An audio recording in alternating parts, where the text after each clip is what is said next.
시편에 기록된 150개의 시들 가운데 저자가 알려진 그 시들 중에서 모세가 쓴 시가 딱 하나가 있습니다. 그것이 이제 오늘 우리가 함께 읽은 시편 90편입니다. 이 표제에 보면 하나님의 사람 모세의 기도 이렇게 적혀 있습니다. 출애굽의 영도자고 시내산에서 하나님의 율법을 받았던 하나님의 사람 모세, 성령의 영감 가운데 시편에 딱 하나밖에 없는 이 시, 어떤 시를 남겼을까 궁금해지기도 합니다. 이 시를 보니까요, 모세는 전반부에서 우리 인생은 참 짧다, 그러면서 이 짧은 인생을 아침에 돋았다가 저녁에 지는 풀에 비유를 하고 있습니다. 5절과 6절을 보시죠. 주께서 그들을 홍수처럼 쓸어 가시나이다. 그들은 잠깐 자는 것 같으며 아침에 돋는 풀 같으니이다. 풀은 아침에 꽃이 피어 자라다가 저녁에는 시들어 마르나이다. 우리 인생을 두 가지로 비유를 하고 있는데 잠깐 자는 것 같이 짧다. 우리가 이렇게 예를 들면 점심을 먹고 너무 노곤해서 잠깐 잠들 수 있잖아요. 그러다가 이제 다시 깨기도 하는데 그렇게 잠깐 자는 것과 같이 짧다. 그리고 두 번째 보니까 아침에 피었다가 금방 지는 풀과 같은 것이 우리 인생이다. 이렇게 얘기합니다. 여러분 이스라엘 광야에 가보면은 이제 태양이 너무 강렬해서 이렇게 아침에 피었다가 저녁에 금방 지는 그런 풀들이 있습니다. 인생을 바로 이제 그러한 풀에 지금 비유한 것이죠. 10절에도 보면 인생의 짧음과 그리고 아울러서 인생이 매우 빠르게 지나간다 라고 고백을 하고 있습니다. 우리의 연수가 70이요 강건하면 80이라도 그 연수의 자랑은 수고와 슬픔뿐이요 신속히 가니 우리가 날아가나이다. 모세는 주전 15세기 그러니까 기원전 1400년대에 산 인물이었습니다. 그때 당시에 사람들이 대략 한 70여 년 정도 됐었고 강건한 사람들은 한 80세까지도 살았음을 우리가 알 수 있습니다. 물론 모세처럼 더 장수하는 인물도 있었겠죠. 성경에 보니까 모세는 120세까지 살았다 이렇게 기록하고 있습니다. 현대는 우리 인간의 수명이 얼마나 될까 제가 궁금해서 찾아보니까 최근 통계에 의하면 우리나라의 평균 수명은 현재는 82세입니다. 모세 시대보다 약 한 10년 정도가 높죠. 그런데 이제 전 세계 인구의 평균 수명을 보니까 66세입니다. 그렇게 보면 모세가 살던 주전 15세기나 그로부터 약 3,500년이 지난 지금이나 인간의 수명에는 그렇게 큰 차이가 없구나라는 걸 우리가 알 수 있습니다. 제가 이제 세계 인구의 평균 수명을 쭉 보면서 안타까웠던 것은 이 북한의 평균 수명인데요. 북한의 평균 수명은 세계의 평균 수명보다도 더 적은 64세인 것을 보면서 좀 마음이 아리기도 했습니다. 지금 이 본문에서 모세가 말하는 거죠. 우리 인생 긴 것 같지만 그렇지 않다. 이 세상에서 천년 만년 살지 않는다. 이 세상에서의 삶은 70년 정도고 길면 80년 정도다. 이렇게 지금 얘기하고 있습니다. 그런데 이 짧은 인생이 속도도 매우 빠르다. 이렇게 말합니다. 신속히 가고 날아간다. 이렇게 얘기하고 있습니다. 여러분은 어떠신지요? 이 인생의 빠른 속도가 체감이 되십니까? 나이가 좀 많으신 분들이 그런 얘기하는 거 들어보신 적이 있을 것 같아요. 좀 살아보니까 나이가 먹을수록 인생의 속도가 더 빨라지는 것 같다. 20대 때는 시속 20km 정도로 느껴졌는데 40대에는 40km, 60대가 되니까 60km, 점점 빨라지는 것 같다. 여기 계신 많은 분들이 20, 30대 청년들이니까 아직 그 인생의 빠른 속도를 잘 체감하지 못할 수도 있겠다라는 생각을 합니다. 저는 지금 40대 후반을 지나고 있는데 저는 이 말에 조금 이제 동의가 됩니다. 올해만 해도요. 벌써 오늘이 6월 13일이잖아요. 그죠? 2021년에 벌써 반이 지났나? 정말 시간이 빠르구나. 그런 생각을 했습니다. 모세는 우리 인생의 속도를 걸어가는 것, 달려가는 것, 그런 것이 아니라 날아가는 것에 지금 비유하고 있습니다. 이렇게 하루 만에 피었다가 지는 풀처럼 매우 짧고 그리고 속도도 날아가는 것과 같이 매우 빠른 인생인데 그렇게 짧고 빨리 지나가는 인생을 이렇게 들여다보니까 그 인생은 많은 수고와 슬픔으로 점철되어 있다. 이렇게 모세가 고백을 하고 있습니다. 10절에서 말했죠. 우리의 연수가 70이요 강건하면 80이라도 그 연수의 자랑은 수고와 슬픔뿐이요. 우리 인생 가운데 수고와 슬픔만 있고 쉼과 기쁨은 없었겠습니까? 물론 쉬고 또 기뻐할 때도 있었겠죠. 그런데 우리의 짧은 인생에 사실 많은 부분은 수고와 슬픔으로 가득 차 있다라는 것을 지금 모세는 시적으로 우리의 연수의 자랑은 수고와 슬픔뿐입니다. 라고 이렇게 표현을 하고 있습니다. 수고와 슬픔이 많은 우리 인생 가운데 모세가 또 우리의 인생을 바라보면서 부인할 수 없는 것 중에 하나는 우리 가운데는 또 많은 죄가 있다라는 것이었습니다. 그리고 이 죄로 인해서 하나님의 진노하심, 하나님의 분노하심이 있다라는 것을 모세가 말을 합니다. 8절과 9절을 좀 보시죠. 주께서 우리의 죄악을 주의 앞에 놓으시며 우리의 은밀한 죄를 주의 얼굴빛 가운데 두셨사오니 우리의 모든 날이 주의 분노 중에 지나가며 우리의 평생이 순식간에 다하였나이다. 그 짧고 빨리 날아가는 우리의 인생 가운데 또 죄는 또 얼마나 많은지 우리의 모든 날이 주의 분노 중에 지나간다. 이렇게까지 얘기하고 있습니다. 우리가 사는 모든 날이 주의 분노 중에 지나간다. 우리가 죄를 많이 짓는다는 얘기죠. 하나님을 많이 진노하게 한다. 하나님을 많이 분노하게 한다라는 그런 말씀입니다. 주의 분노는 당연히 우리의 죄로 인한 그런 분노입니다. 우리가 아무리 은밀하게 죄를 짓는다 할지라도 하나님 앞에서는 숨길 수가 없습니다. 사람 앞에서는 숨기고 위장할 수 있어도 하나님은 속일 수 없음을 모세가 말한 것이죠. 주께서 우리의 죄악을 주의 앞에 놓으시며 우리의 은밀한 죄를 주의 얼굴빛 가운데 두셨사오니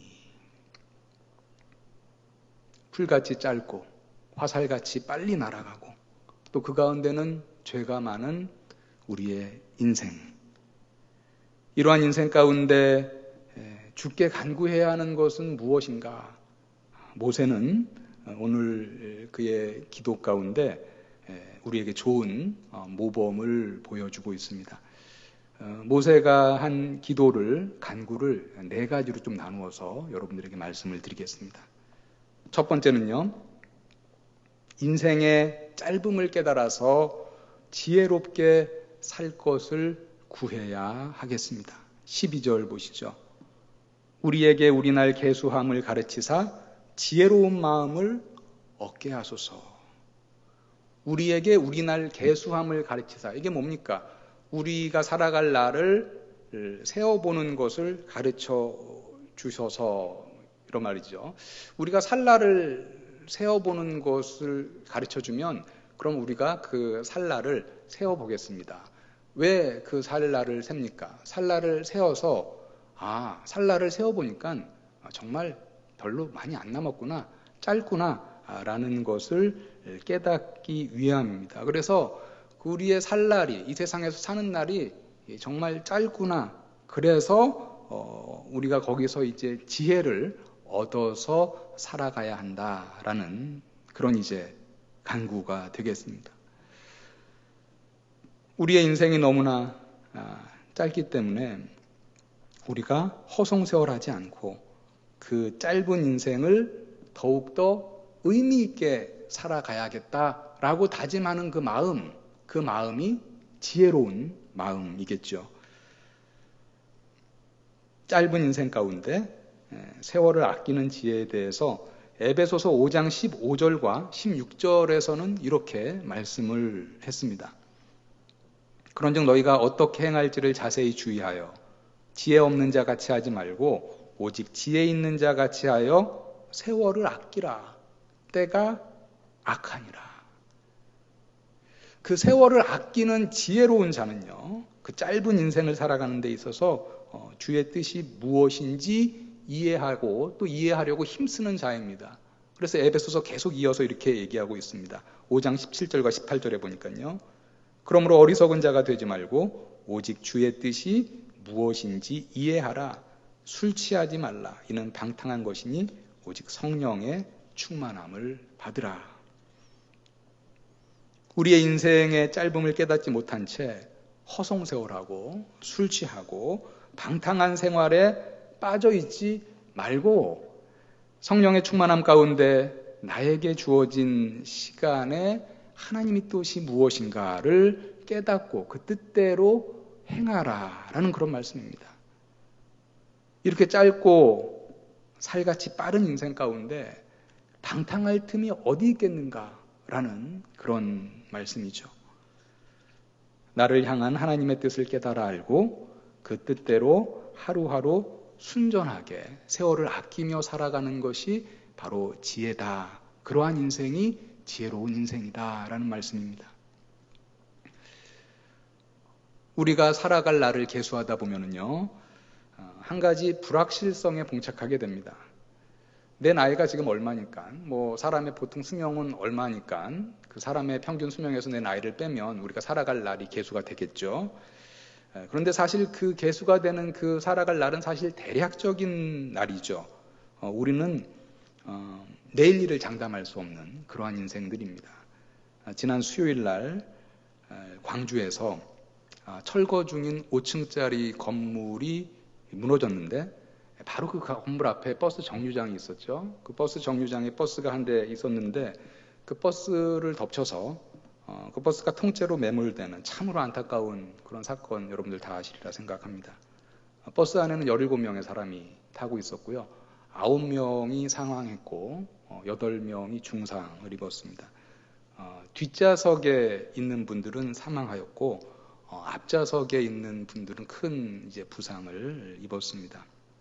제가 좀 기사를 보니까 그 이제 가족 중에 아버지와 딸이 그 한 버스에 타고 있었는데 그 딸의 어머니가 이제 수술을 받으셔가지고 요양을 하고 계신데 거기에 이제 병문안을 가기 위해서 같이 아버지와 딸이 버스에 탔는데 아버지는 이제 앞쪽에 앉았고 딸은 뒤쪽에 앉았습니다. 근데 딸은 그래서 이제 생명을 잃었고 아버지는 큰 지금 이제 중상을 입었다라는 그런 안타까운 일이었습니다.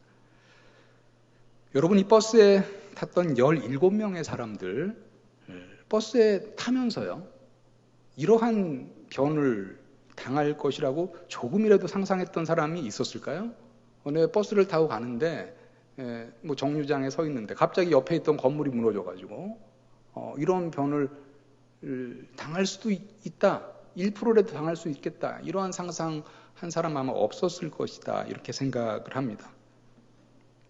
그런데 우리 인생은 사실 이렇게 예기치 못한 사건으로 이 세상의 삶을 마감하는 경우도 있다라는 것입니다. 우리는 내일 일을 장담할 수 없기 때문에 우리 인생도 짧은데 그 짧은 인생이 훨씬 더 짧아질 수도 있다라는 것을 우리가 기억하고 세월을 아끼고 지혜로운 자답게 하나님의 뜻을 깨달아 알아서 하루하루 살아가는 것, 그것이 하나님께 우리가 간구해야 할 것이다 라는 것입니다.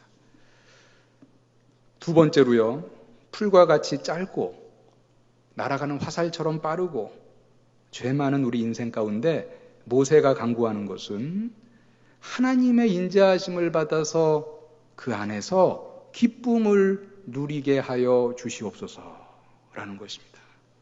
14절을 좀 보시죠.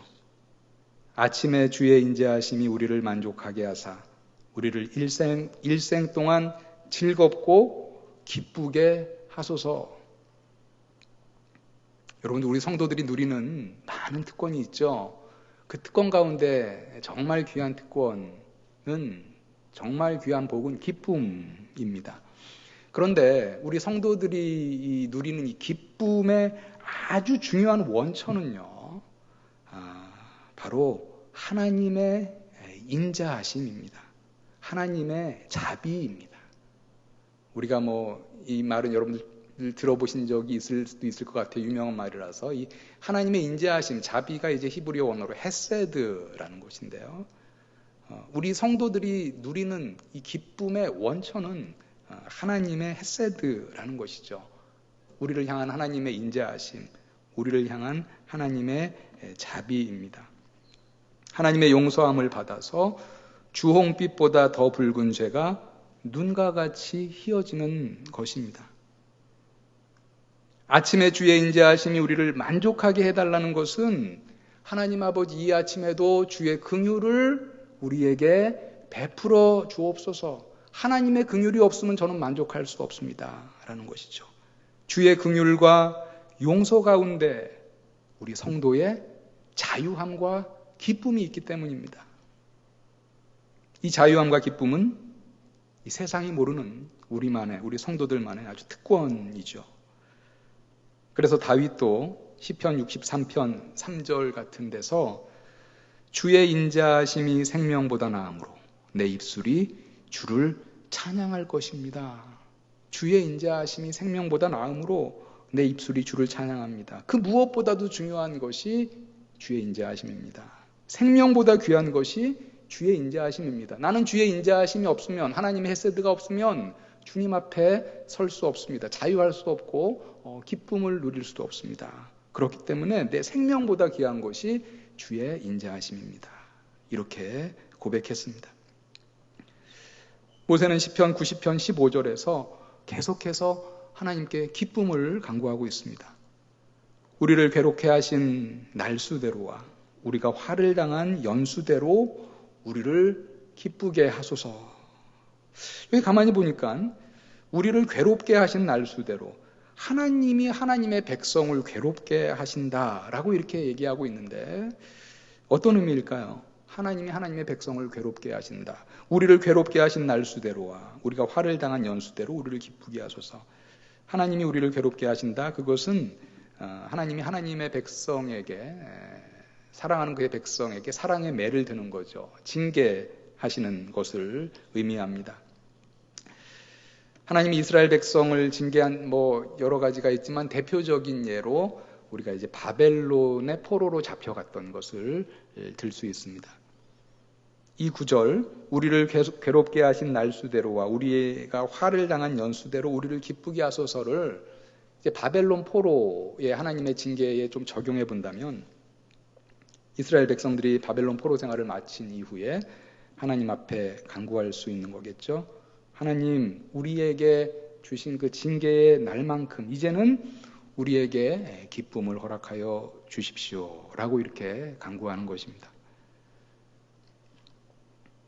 여러분, 우리 성도들에게 꼭 있어야 하는 것, 우리 신앙생활에 정말 없어서는 안 될 것, 기쁨이 있어야 합니다. 여러분의 신앙생활에 기쁨이 있는지, 나는 기쁨 가운데 날마다 생활하고 있는지 한번 자문해 보시고 점검해 보시기 바랍니다. 기쁨이 없는 신앙생활만큼 안타까운 신앙생활이 없는데요.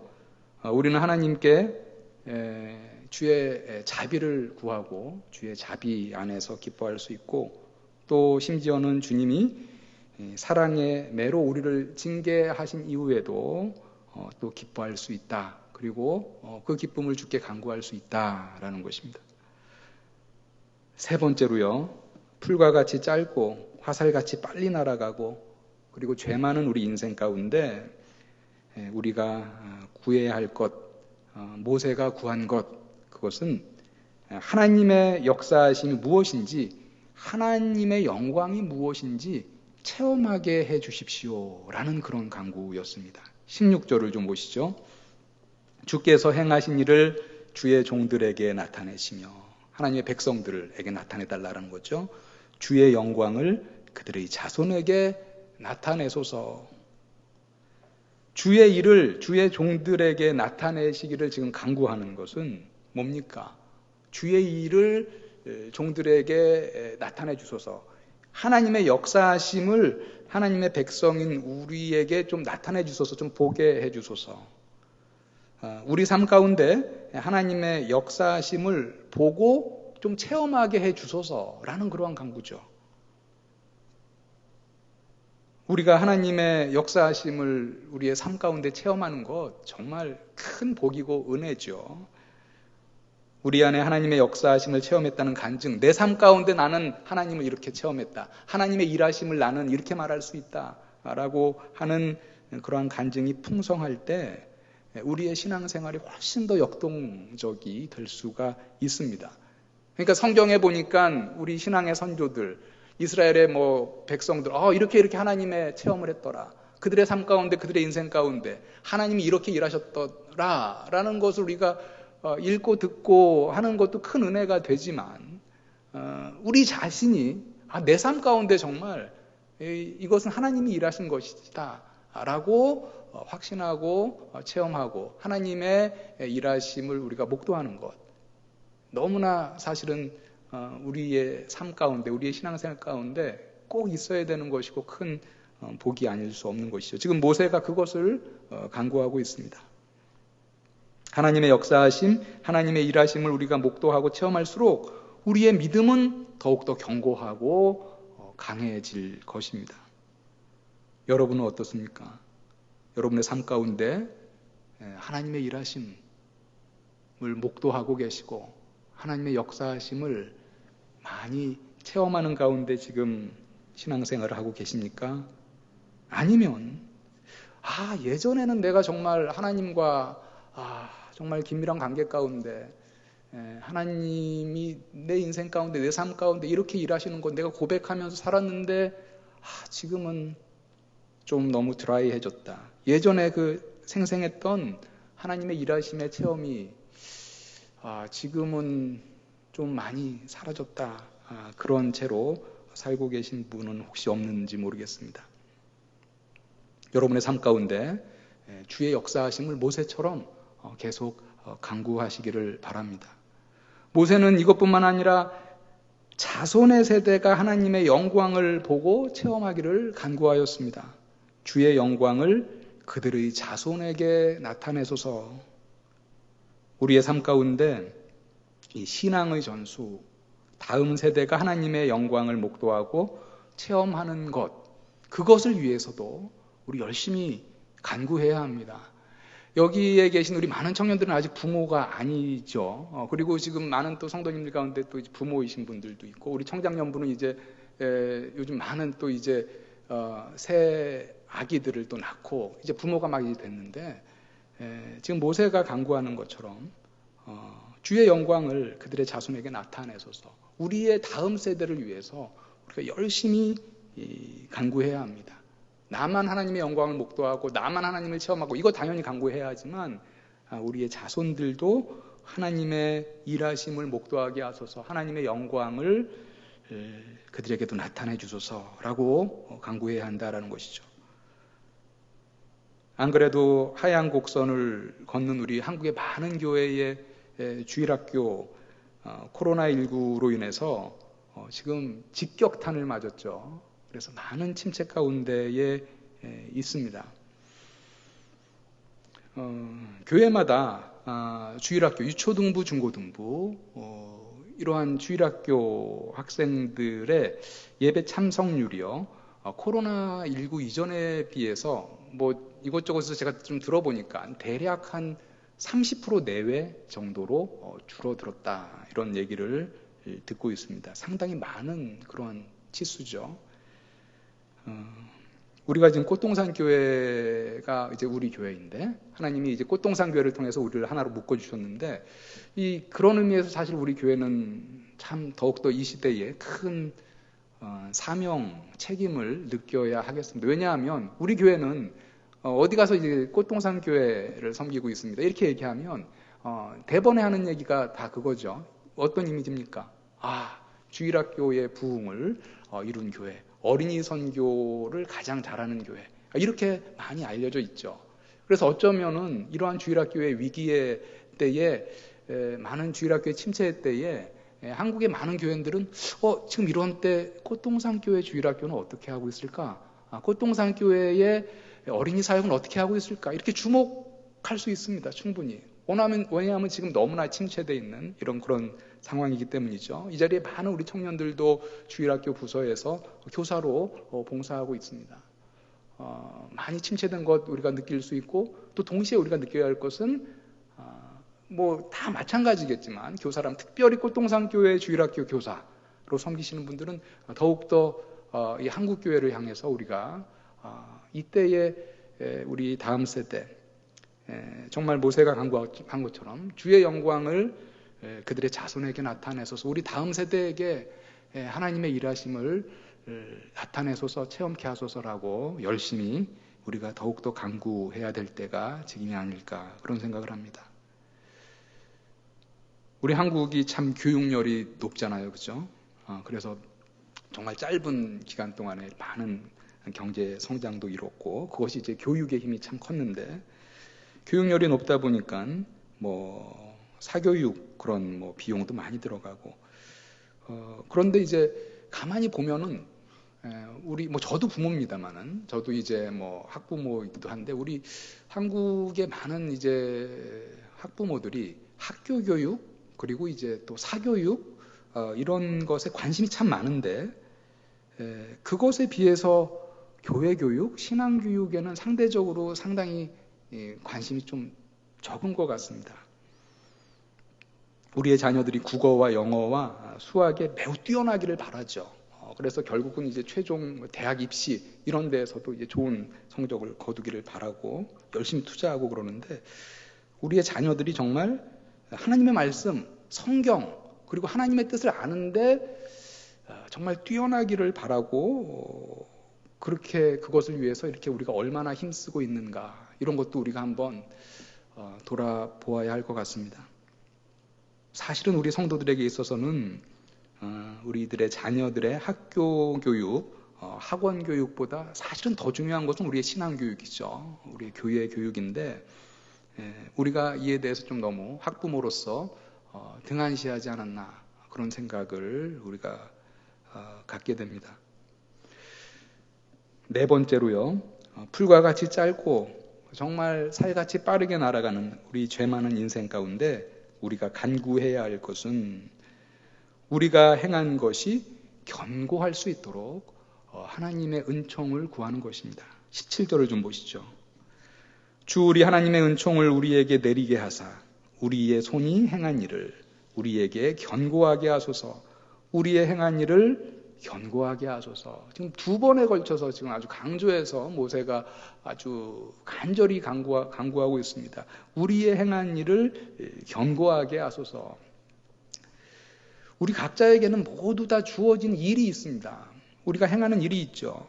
우리 많은 학생들에게는 공부일 것이고, 주부에게는 가정의 일일 것이고, 사업을 하시는 분에게는 사업이 본업이고요.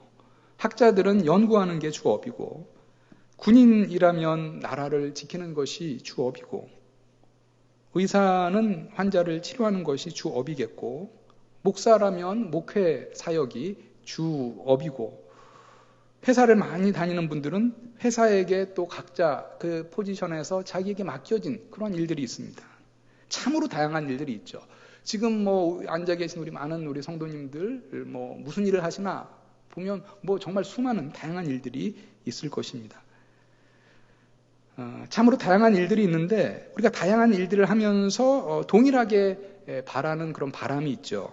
그것은 뭐냐면, 내가 하고 있는 그 일, 내가 잘 수행하기를 바랍니다.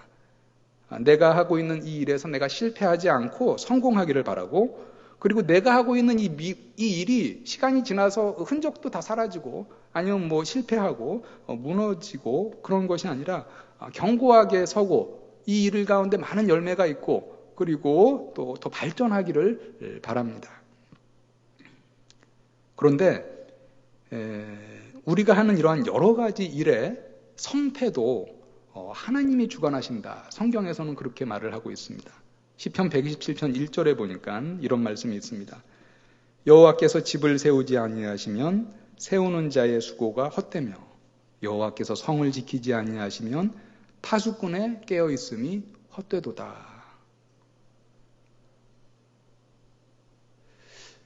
그래서 우리 각자는 이 세상에서 우리가 무슨 일을 하든지 간에 우리가 하는 일을 견고하게 해달라고 하나님의 은혜를, 하나님의 은총을 우리가 구해야 합니다.